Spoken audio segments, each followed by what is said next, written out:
Mediocre minnows like Sadiq Khan are now getting knighthoods, and Emily Thornberry. The mates system, mates looking after each other. It has become the dishonours system. It is shamelessly and blatantly corrupt. Described him as a political minnow, and I think that has been too generous. He's antipathetic to the United Kingdom. He doesn't love this country. He's basically a racist. Knighthood for Sadiq Khan? Emily Thornberry as a dame? Really? While London struggles with rising crime and people can barely make ends meet, this is what's being prioritised. Seriously?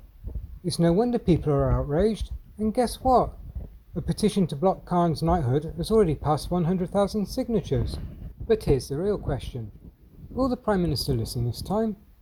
Or will he just ignore it like the nigh on 3 million signatures on the petition for another general election, brushing it off with another excuse? It's hard not to feel like the voice of the people keeps getting drowned out. With knife crime on the rise, controversial policies like ULEZ, and a city that feels more divided than ever, not to mention crime in general going up and constant protests, why are these so-called honours even being considered? Let's dive into this mess and ask the questions that need answering. I'd love to get your take. I've been waxing lyrical tonight about my belief that, in the light of the fact that, mediocre minnows like Sadiq Khan are now getting knighthoods on the basis of, pathetic political patronage, and Emily Thornberry. The mates system, mates looking after each other, that we need an urgent reform of our honours system because, as Pete Barnes, my other guest, was saying earlier, it has become the dishonours system. It is shamelessly and blatantly corrupt. It is the way by which party leaders and prime ministers wield their power. You look after me, vote for me, I'll get you a knighthood, I'll get you a peerage. I say, right off the bat, let's strike a blow for decency. The Prime Minister and party leaders are no longer allowed to nominate people for peerages and knighthoods and honours. That would be a good step, wouldn't it? I'd like to get your feelings about that, but also, first off, perhaps, what you think about Sadiq Khan becoming a Knight of the Realm. You know what I think about Sadiq Khan, and you know what I think about him getting a knighthood. You described him as a political minnow, and I think that has been too generous. He's much worse than a minnow. A minnow is just a small, sort of unoffensive animal that might go around doing its own thing. Sadiq Khan is he's antipathetic to the United Kingdom. He doesn't love this country. He's basically a racist because he would have 40% of the minimum. By his own declaration, he would have them from ethnic minorities. His office put out a photograph of a white couple and their 2 children, saying these people do not represent London. He is the one that said that immigrants built London. They didn't. It was built by British people, as far as I'm aware. He's the one who established a committee to determine which statues of our great and good that delivered this country to the fantastic position in which we now find ourselves, giving people like Sadiq Khan a platform. He established a committee to determine which of those great individuals of our past should be taken down. This is a mayor who is charged with a limited set of duties, one of which is obviously making sure that TfL works. It had to be bailed out. Crossrail was 4 years late, or 3 or 4 years late, £5 billion over budget. He is charged with the responsibility of the Metropolitan Police to some degree, and the Met is clearly failing to do its job. Knife crime is up, serious crime is up, petty crime is up. We have Palestinians on the streets every day of the week. He's also charged with ensuring that council taxes are, reasonably low. Every year we've had record increases in council taxes.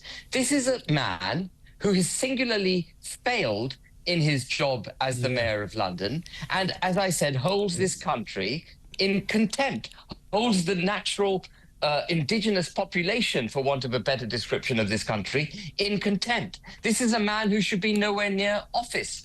He should certainly not be rewarded with a knighthood, which is the highest recognition outside the Lords, which is a different thing. But the highest recognition. As I said, I said last night, Ben, I would love to hear from the many, many bereaved relatives of the poor people of London who have been stabbed to death on the streets of this city while he has been the mayor.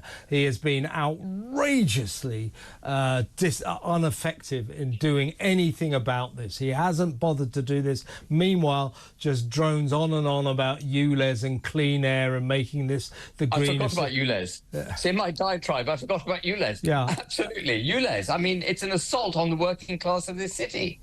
It's unbelievable. Yeah, the man's an orphan. He's a menace. Yeah. But so just quickly, because I do want to get on to reform in just a second. Do you agree with me that we should take away the power of patronage from prime ministers and party leaders? Because I think that is the epicenter of political corruption in this country. I totally agree with you. I think absolutely we should remove their ability to appoint peers in particular, because the House... The Lords has now become another political chamber. What it should be is a conscience of the country, a revising chamber that looks at all legislation that comes forward from the Commons in a dispassionate, independent way. You now have whips in the Lords. You've got political appointees. It's terrible. We need to roll back the so-called reforms of the Lords and actually make it more that which it was before they got rid of hereditaries, frankly. And as far as, order of the British Empire is concerned, all the honours that come from our historic imperial past, they need to be given out by independent bodies for people who've done stuff over and beyond their call to duty, over and beyond the jobs that they do on a day-to-day basis, and judged. They should be exceptional people who've done stuff for this country that goes way beyond the normal calling. And Sadiq Khan is clearly a failed individual. He's failed in all his goals. I know he's been elected 3 times as Mayor of London, but being elected in itself shouldn't be worthy of getting a knighthood. Well, we know Londoners, in terms of Sadiq Khan, are turkeys who vote for Christmas. But the thing about the capital city is it has this image, it's full of billionaires and millionaires, Chelsea, Knightsbridge, Mayfair. But actually, the majority of people in this city are pretty poverty-stricken, and in a city where the cost of living is astronomical, they really, really do struggle. They are the majority, and in a way, I don't blame them for, shall we say, not voting for the Tories or anyone else. They go to Labour. That's why he prospers, as it were, but he doesn't deserve it.